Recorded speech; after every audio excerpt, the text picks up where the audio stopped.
Right,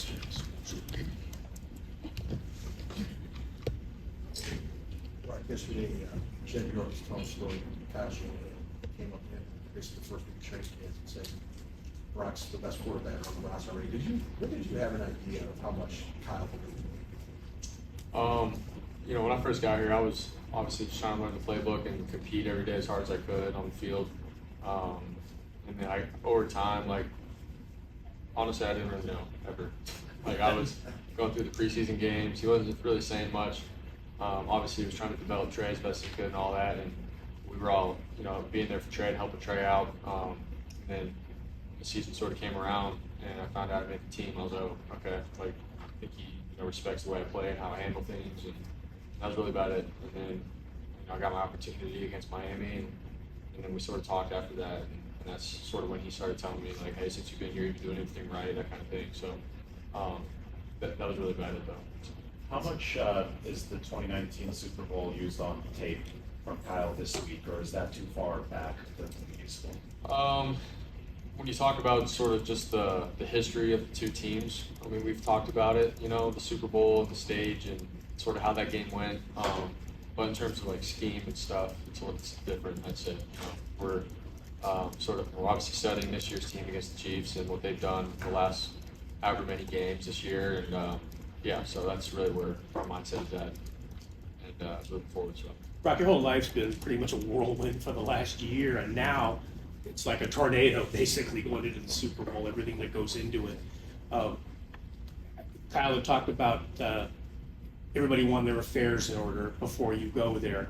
Are you all fixed up with your family, everybody from Arizona that's going? Are you a part of that at all? What do you know about that part of it?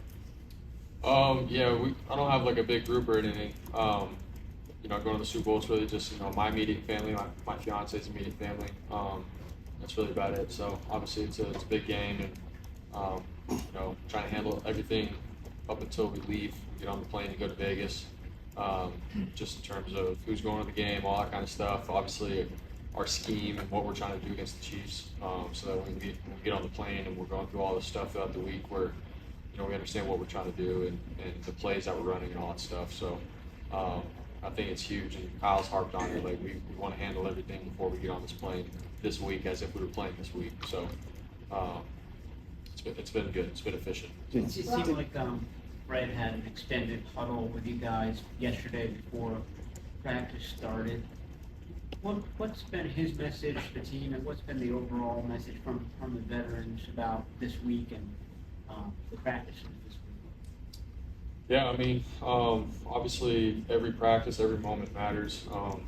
We all understand, the stage that this game is going to be played on, and you don't want to get to Vegas and with all the stuff going on, let all that other stuff on the outside get in the way. And so, Fred and all the vets really have been just harping on every moment right now this week is huge. And so, at the same time, who we are as a team is good enough, and we just got to continue to do what we've done all year, every single practice, nothing, lackadaisical or just chill at practice, still bring the intensity and everything every day as best as we can. So, I mean, that's what Fred has harped on, and that's what all the vets have been saying too, and we're totally behind it, everyone else is.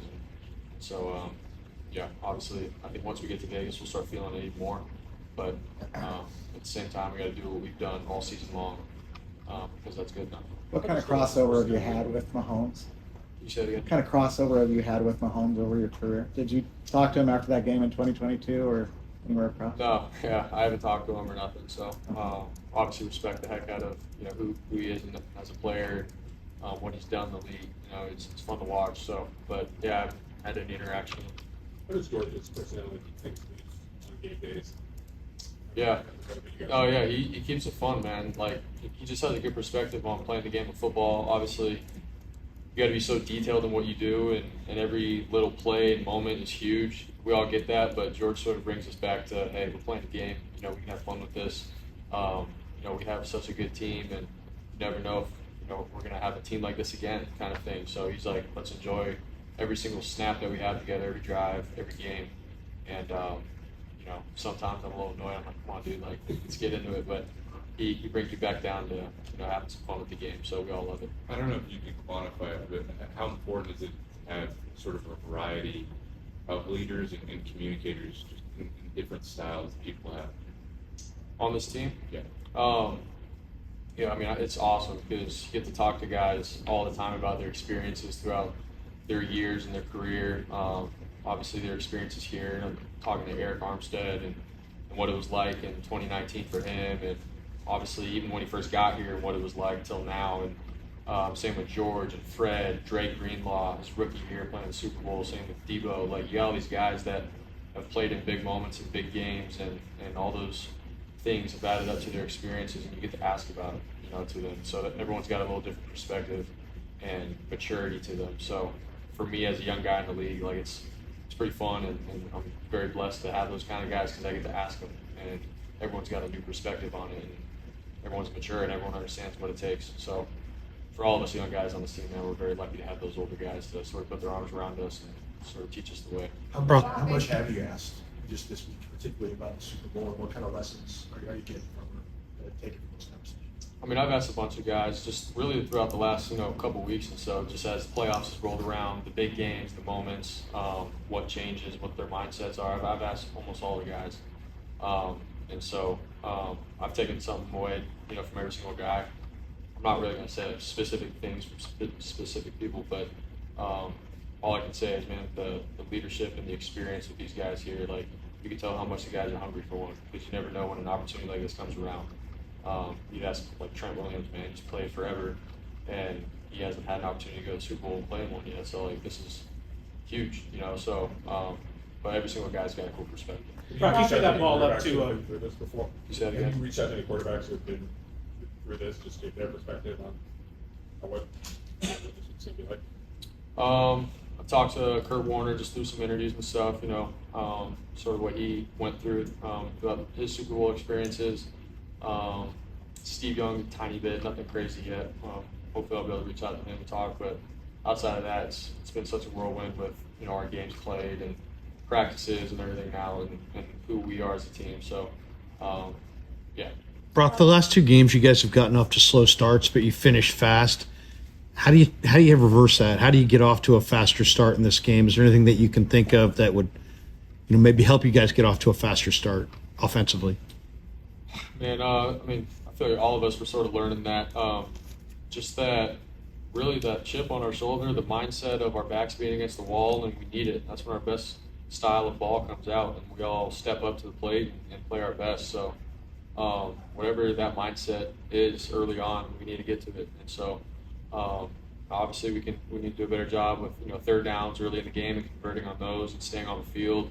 But when we needed to come back, we step it up, we pick it up. The intensity, everyone's just on it and on point. So if we can have that kind of mindset early on, just like we have all year, come out, firing away.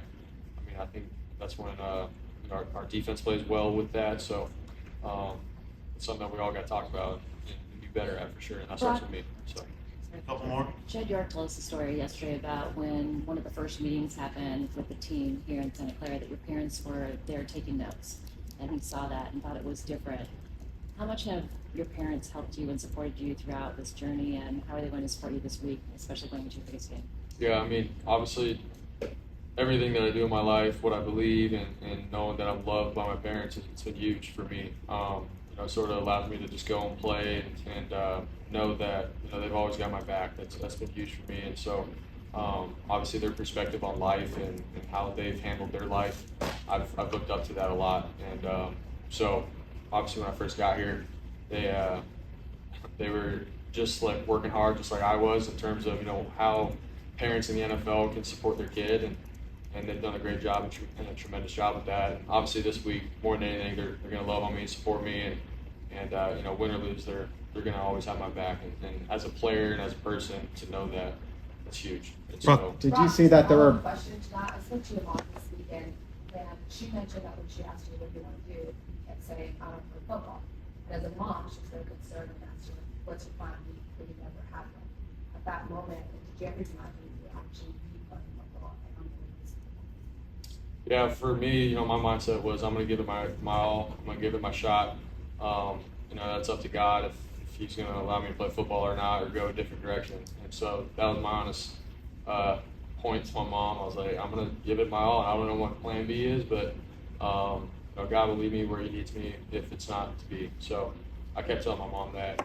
So in the back of her mind, I'm sure she was a little worried, but more than anything, I know she supports me and loves me, and it's been a blessing this last year and a half with her support. Did you see the billboards in Arizona last week for you? What did you think of those? Yeah. So we know the guy that did that. His name's Kevin Rose. He's the man. But yeah, he's just got my support out there, and he's a family friend. So he put Let's Go Brock Purdy on all his billboards around Arizona.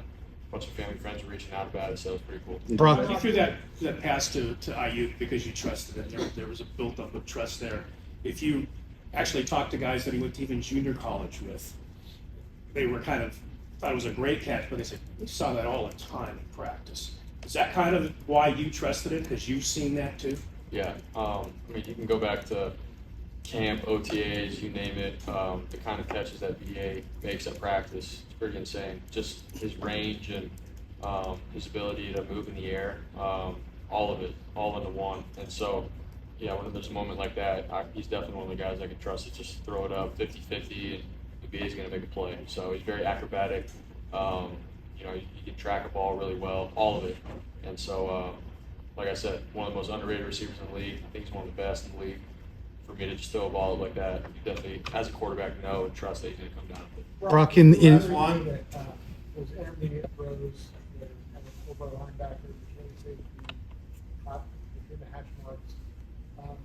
And sometimes they're like 4 or 5 meters, kind of different area. Does that take a certain level? I mean, obviously you have to trust that the guy's going to be there. Does it take guts sometimes to let that ball go when there's that much traffic? And they're not game managing. Yeah. At the end of the day, I think it's anticipation, it's trust with your receivers. We run these routes, time and time again. All the, like I said, going back to OTAs and camp and stuff. So that's where it starts. And once you get in the heat of battle, obviously I think it comes down to film study, what the coverage is saying, as I'm dropping back, and where I'm anticipating the guy to be, and to trust my guy to get under it, over a backer, all those kinds of things. They all come into that play. So it's not like I'm just dropping back and throwing blind and hoping my guy's going to be there. No, it comes down to understanding what the defense is doing, what we're trying to do, where my guy's going to be, and throwing it on time more than anything. So that's what it comes down to. All right. Thank you. Thank you, Brock. Appreciate it. Yep.